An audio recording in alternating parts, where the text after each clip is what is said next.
El vent de California tracta de la història d'un pare que va anar de viatge a Califòrnia, però li agradava més Mallorca. El vent de California tracta de la història d'una nena que el seu pare li explicava milers de rondalles mallorquines.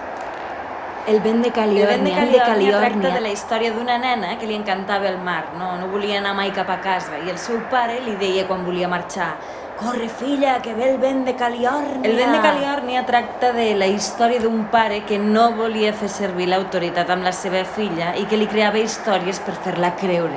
El vent de California tracta d'un grup de persones que intenten entendre les històries que els han transmès.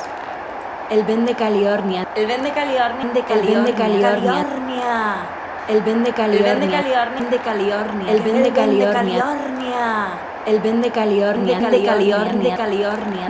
El vent de California. El vent de California. El vent de California. Que ve el vent de California.